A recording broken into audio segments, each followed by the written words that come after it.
our plan now was to do some quick report backs from each sector, and did for my team, Relitza, did we have all the groups that we planned? Was there a managed care session? All right, so I think we were going to start with Rashi from the managed care session, and or whoever was supporting her from PHS on the content side. Okay, so I'll start with our key takeaways, right? So key action 1 was our first discussion point, which is around making sure that the funding for the community resource network is diversified. So we talked about the current state. Right now, the current state is that each payer reimburses CBOs for services directly. And nationally, there's been movements towards states developing sort of wellness funds, and that could be feasible in New York. But what we need to do is tie the wellness funds not just to the completion of social determinant of health interventions, but also tie the interventions to health outcomes. And we need a lot of leadership from the state in terms of defining that and making sure that it was a requirement for all.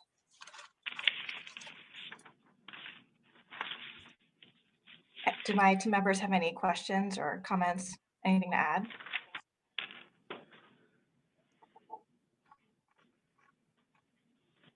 Great idea. Okay. If so, I will go ahead and move on to key action 2, which is around creating the administrative backbone infrastructure. So,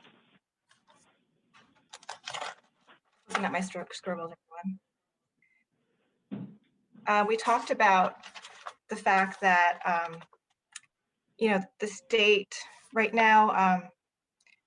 Right now, MCOs are all providing their own services along with CBOs in the community. And we kind of thought about the health homes as a structure for how the state could mandate a clear model, a clear system to provide care management services. And maybe there could be a parallel model to the health homes for people who need navigation, which we know is a lot of people, and helps people be reached where they are. The weaknesses of a state mandated system might be that we lose so much of the innovation that we've seen in the various MCO and CBO collaborations. Team, anything to add or subtract?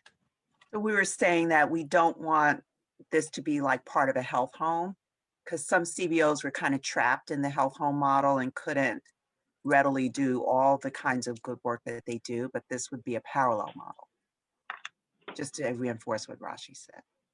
Right, and of course not everybody is eligible for a health home, very, very few people are, but a lot of people need navigation. And Susan, wasn't this the conversation where you said you felt like maybe the Pathway Community Hub model's time has come? Yeah, I think so. I think that the good thing about, I gave 2 examples of what might be helpful. For example, during the pandemic, where we have a lot of non-accessing members or some people in the community who are not benefiting from everything they could in terms of their benefits, like women, of childbearing years, for example, then, we're starting to learn that one model within the region doesn't fit all, and sometimes we lose some of the power of the models by trying to make them all fit. So, and we lose the, ability to capitalize upon what CBOs do really well. So that's one model. Health First has worked with, for example, PHS on a number of models, so one model for CBOs within the region won't fit all. So that's the power of the network being able to deploy a menu of models. Does that make sense? Yeah.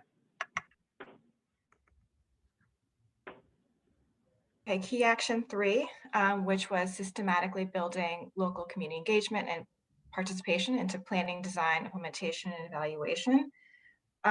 We talked about how there's the current state, of course, is MCOs doing it one by one with different CBOs.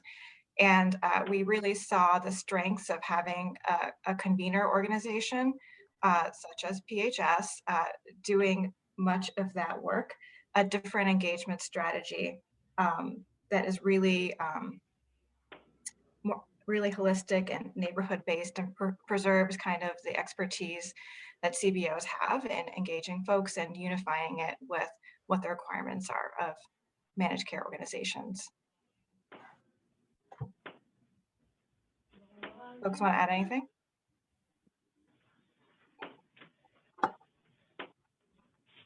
And then we had a very robust discussion about Key Action 4, which was about the technology infrastructure.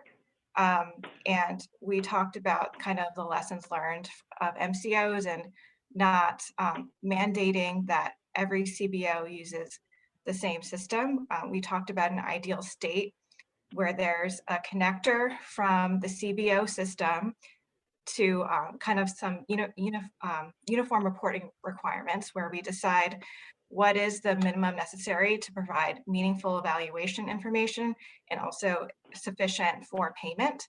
And basically we'd train the CBOs on how they need to put the information in their existing systems, and then it would report out in this universal template that would be desirable for payment and also for evaluation.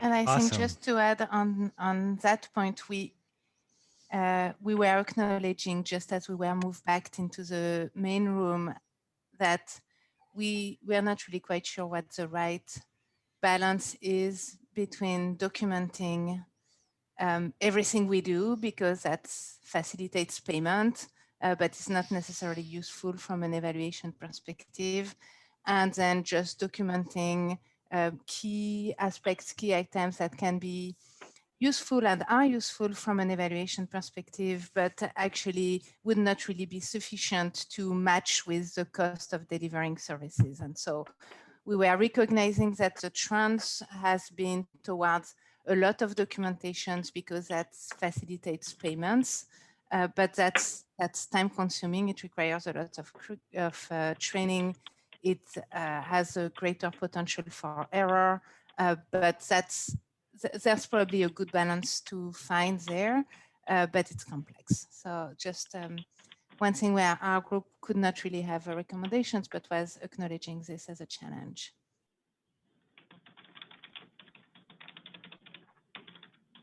I think the one thing I didn't do a good job of conveying is that I think the support we want CBOs to have is undertaking this population health approach, because I think in the past there's been a focus on one referral at a time, and now we're trying to move the needle on a health of a population. And so getting 10,000 referrals at a time, or 1,000, and what does that mean for workflow, and helping the CBOs make that really efficient for them without them losing their sort of secret sauce in terms of how they engage people in the community successfully. Brilliant. I'm going to move us into the philanthropy group next, if that's okay.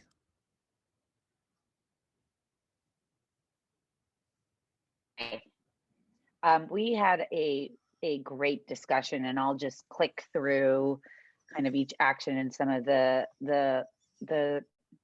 not quite solutions, but on our way to solutions that the funder group discussed.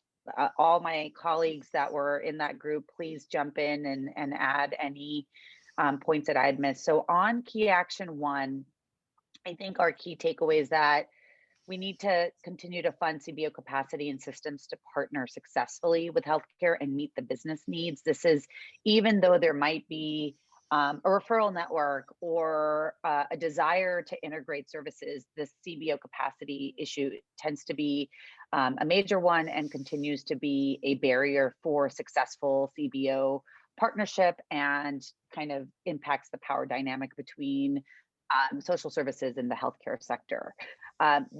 And funders have been doing this, but continue to potentially fund the proof of concept for infrastructure that then can inform 1115 waivers and federal initiatives.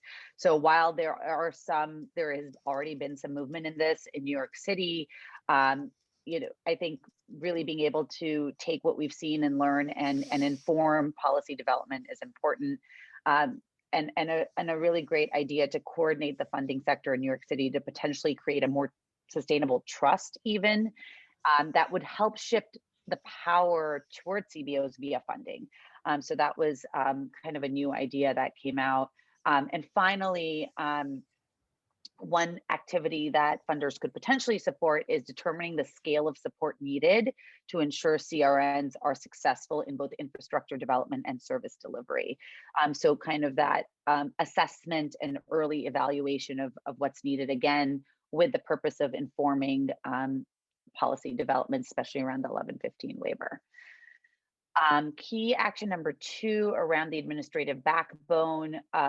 We had some good discussion here around, you know, the 1115 waiver is really critical because they're trying to do some of this. So we need to leverage, we need to build on that, on that major policy opportunity. We need to inform planning and standards at the state and regional level as it evolves. We also need to advocate, especially for CBOs, for coverage of admin costs and network participation, potentially leverage federal match for Medicaid to mitigate the risk of state level execution risks. And finally, we talked about, you know, what is this administrative backbone? The role of admin can be very vast.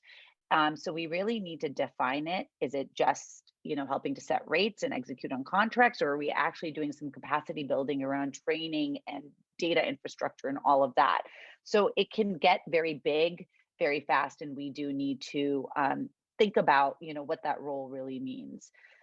In terms of building community engagement, I think this is a really important point, and we had some great discussion around. Again, there's a little bit of a barrier in terms of staff time, workforce time, but there might be CBOs who don't quite have the capacity to participate in a network, but could still support planning and design and advocate for what changes are needed. So we could have CBOs participating in different levels in the network development piece. They will need support, potentially financial support, to participate in planning. And that, you know, we do need to actually really think about the communities being served and engage those associations, especially when it comes to defining the goals, the indicators of success of this network, and if we're really actually going to be able to meet the needs of the community. And finally, on key action number 4, I think, you know, the last point the group discussed is a good one to start with, which is data doesn't solve everything. Technology doesn't solve everything. But I think we need to really have a realistic view of where the CBOs are and what their ability is to participate with these systems.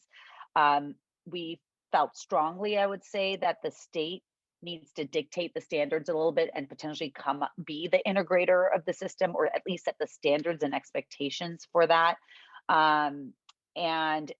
There's movement in other parts of the country where the state is bringing together different systems, eligibility and referral together. So there is this kind of data ecosystem that's much more holistic and better served. So I think a question the funders are asking themselves is, you know, what do we actually fund in terms of data and infrastructure to better support the uptake of CBOs and the ability of CBOs to integrate it with their service delivery. So I think in a nutshell, that was it for our group, but I invite anyone else to add if I missed anything.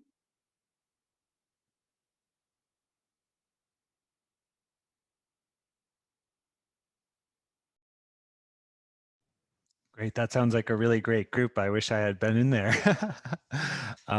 Thank you for that. The CBO group. Hi, good morning, everyone. Okay, for key action number one, we spent a bit of time on this one, though we felt that our efforts would be better served in some of the later questions. Our key takeaways here are that the CBOs absolutely need reliable funding streams. None of this will be news to any of the stakeholders on the call. So newsflash. We talked about the need to address the over-assessment of people. And so, thinking about standards so that we're not creating unnecessary barriers through repetitive and burdensome screening for participation in the networks. We talked about the fact that people who are, the CBOs who are on the tech-enabled networks, are sometimes, we have found, not necessarily the most accountable or the ones who would be the best fit. So a need to optimize. We all know that there are gaps geographically or by service need on some of the networks that we're talking about. And so the need for more kind of landscape analysis and true optimization of that network. It shouldn't be a mechanism for CBOs or anybody just looking for referrals. So that's sort of one side of the problem, and the other side being that if the pipes are very effective and we have suddenly figured out a way to increase the referrals, even in the spirit of closed loops, again, the funding issue about the underlying capacities of the CBOs is clear. We talked about the need also under key action number one to reframe CBO services so that there's more alignment with those service categories in healthcare and from the payers, of course. So then for key action number two, just moving along, this topic was about creating an administrative backbone and infrastructure to support and facilitate the work of CBOs. So we had a good discussion here. I think there is a lot of agreement that the kind of MSO structure could be very beneficial to CBOs so that we're not all duplicating services that are very expensive and could be shared. Some of the obvious ones there would be technology. We talked about the pricing of technology platforms being exorbitant for CBO budgets and the lack of funding available to pay for those things. We talked about, sort of from the economies of scale perspective, centralizing legal functions, training functions, some of the HR functions, and standardization in general so that we could work on our own interoperability challenges. We also talked about the need to invest, what we want to retain in terms of independence is the need to continue investing in our unique, very local community relationships and strategies. We don't want to lose that, of course, and think that's really important to retain. But definitely, I think people are in favor of centralization on some of those other things.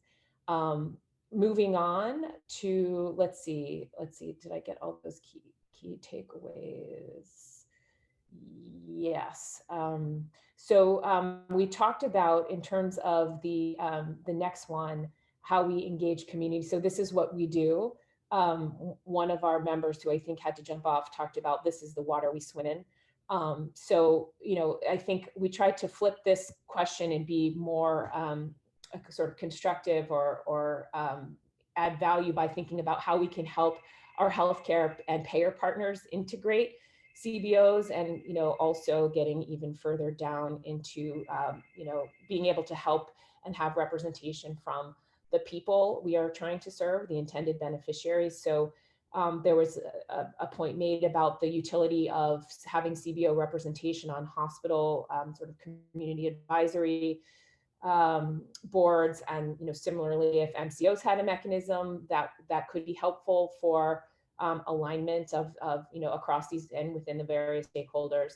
And then Dorella from God's Love made the excellent point that if there is a way to help, I'm saying help, the MCO partners think beyond claims and kind of reframe how we think about costs that would be very helpful, beneficial. We know, and we're reminded by some of our colleagues who have spent time in MCOs, that cost savings and the bottom line will always be important to our MCO partners, but we do believe that there is a way that it would be important for the state to help perhaps apply some pressure for, to kind of drive or make more imperative those kinds of partnerships. And then lastly, for the ecosystem question, I guess this takes us right back to where we started. The ecosystem can't increase referrals without the commensurate increases in funding streams and the capabilities and capacities we've been talking about. And the excellent point about the concern around privacy, that yes, we want to be networked, and also we need to still keep in mind the privacy concerns, standards for consent in terms of how we all share data of the again, intended beneficiaries. So my group should keep me honest and remind if there's anything that I have forgotten, but that is in a nutshell what we discussed.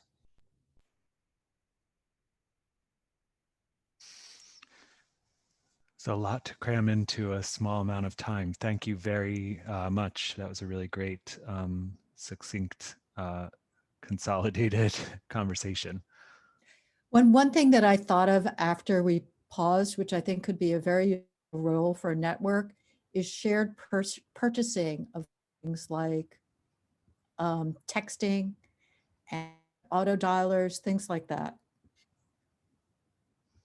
which are, things that we all can't afford on our own. Thanks, Rose. Andres Nieto, did you want to say a few key takeaways, or would you prefer me to go straight into it? Yeah, well, one thing that I just want to thank Public Health Solutions for setting this up. It was really informative, and I really enjoyed spending time with my colleagues in the healthcare industry, but also with my colleagues in community organizations. I really enjoyed this time. Zach took notes, so I'm going to ask Zach to kind of go through some of the things that we thought about. Again, thank you to Public Health Solutions. Thanks. So from my notes on the key takeaways for Key Action 1, our healthcare system group talked about how healthcare systems might invest in improving screening, data collection internally on health-related social needs, that was something that was an interest of theirs in doing, and also might be something that they could secure financing or funding to support. We talked about strategically employing the community benefit requirement that hospitals have, thinking through how community-based organization collaborations fit into that, and what investments might be possible there. Resources available for funding community health workers is something health systems could tap into, and building the community and supporting with finances to build the community health worker workforce. Some health systems use internal dollars to seed and try out new models that they then can develop into larger funded programs. We also talked about educating the healthcare workforce. So funding that might be available for training providers and clinical teams on health-related social needs and how to address them. Under key action, and so I'll pause there for a second and see if there was anything from our group to add. I'll just clarify on the data collection that it was to improve the data collection internally to be able to drive some decision making as to where investments could be made on the part of the health system. Right, thank you. On key action 2, what do you view on the administrative backbone and infrastructure, and what's the healthcare role there? Our group talked about the healthcare system's role in CBO capacity is helping. There's an interest in building capacity that for CBOs that work with populations who are high acute care users, and particularly who are difficult for the health system to reach and engage preventatively. The group talked about the tremendous value that CBOs have around language accessibility and leveraging that for the benefit of the healthcare system. They talked about building CBO technology capabilities is something healthcare and health systems could support. Developing shared standards around definitions of referrals and what it means to be enrolled in a community resource service. Capacity development around consent and compliance is something that healthcare could support for CBOs, as well as training on billing systems and billing methodologies. All those areas, the healthcare stakeholders expressed interest in supporting development. Pause again. Under action 3, about community engagement, we talked again about the community health needs assessment process as a way that health systems engage with the community and set priorities and understand health-related social needs. Co-designing those community service plans with community-based organizations.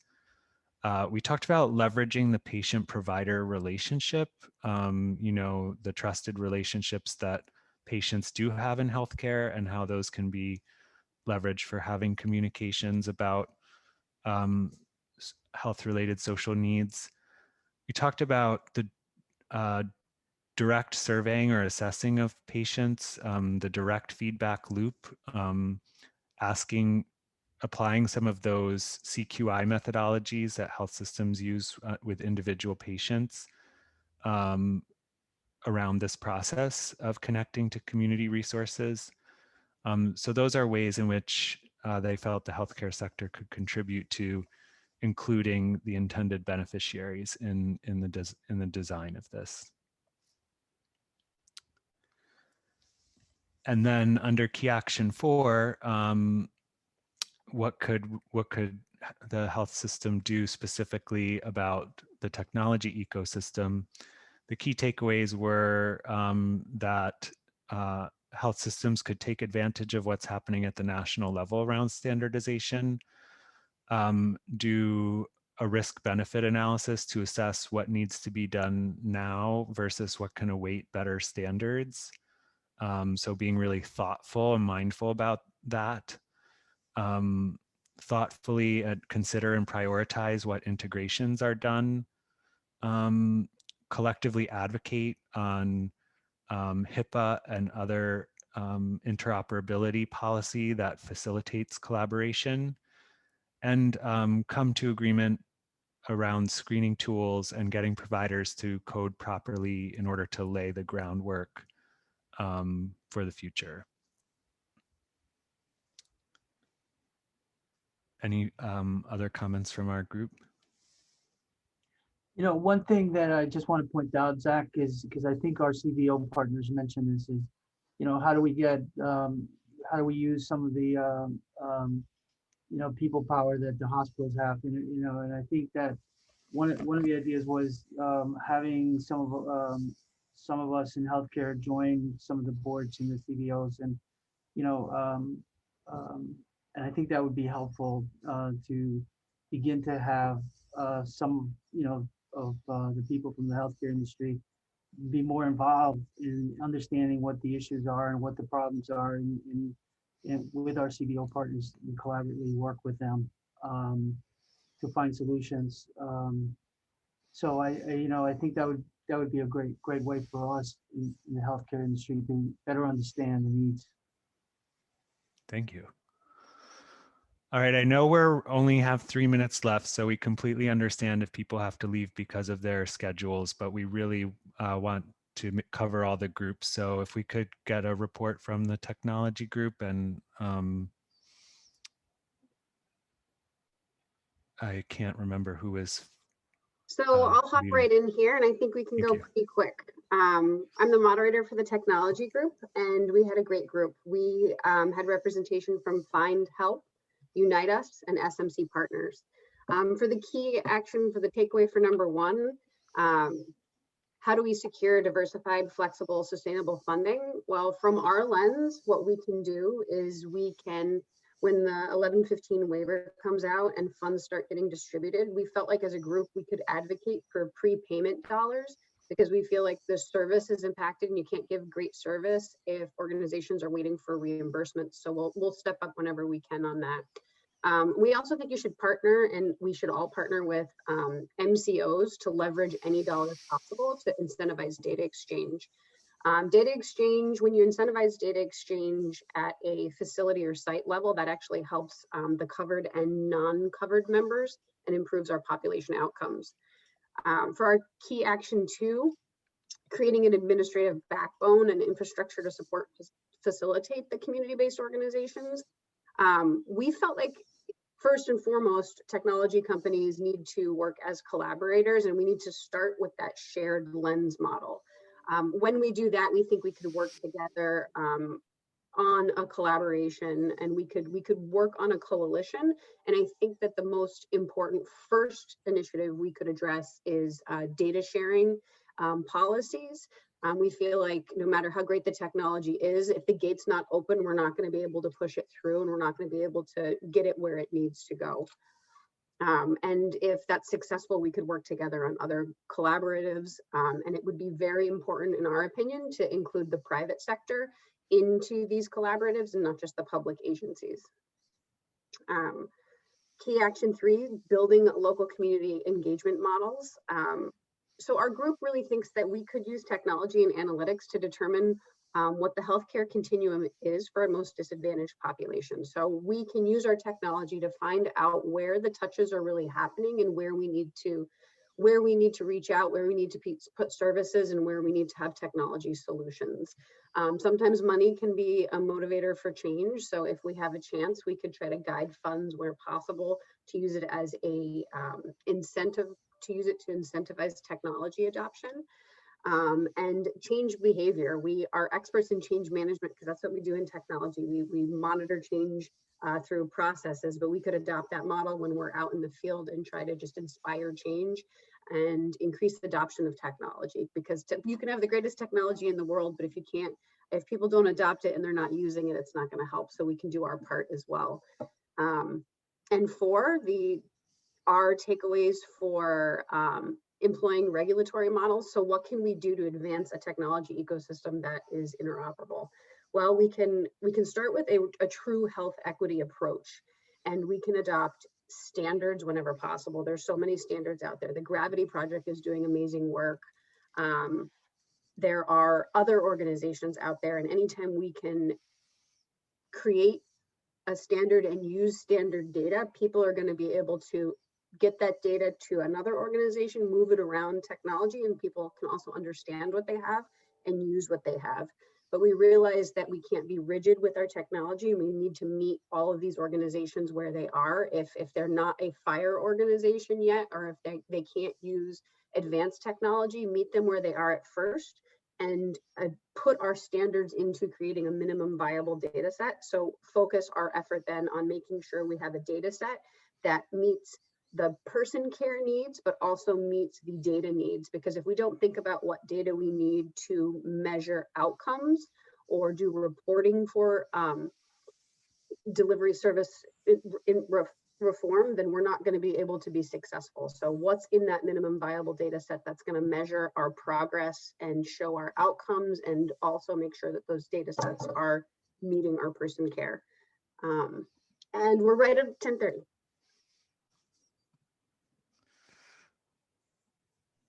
Thank you. Wow. Sorry for the race there at the end. I'll turn it over to you, Lisa.